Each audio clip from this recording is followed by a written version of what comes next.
Alright you guys, we got the pan off. I'm gonna show you guys the inside real quick. That's what the motor's looking like right now. Chocolate milk everywhere. That's water mixing with the engine oil.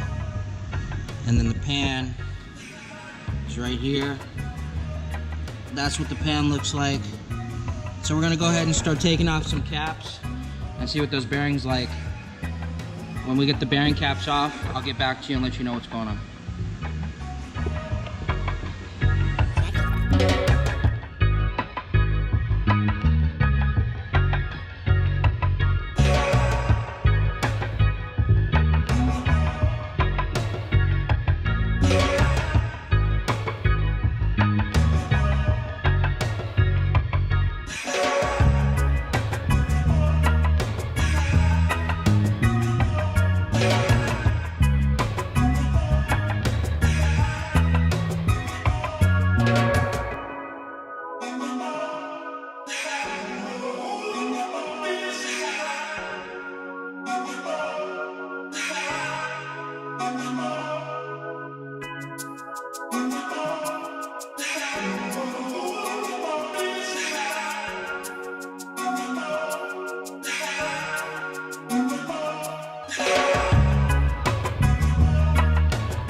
In these holes.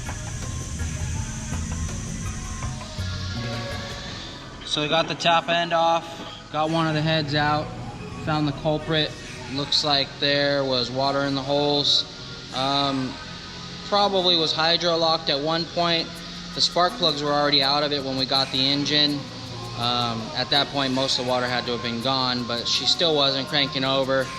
Looks like there's a lot of rust around the ring lands. It's just not going to allow those pistons to move. So we're going to go ahead and get those pistons out. And then once we get the pistons out, we'll go ahead and probably send the block out and see if it can be machined. Most likely it's going to be okay. So we'll probably end up rebuilding this one. So once I get all the parts, then I'll go ahead and record the rebuild. But as of right now, that's going to be it for this video. So if you guys like these videos, go ahead and hit the like button. Go ahead and subscribe, and then don't forget the notifications button also.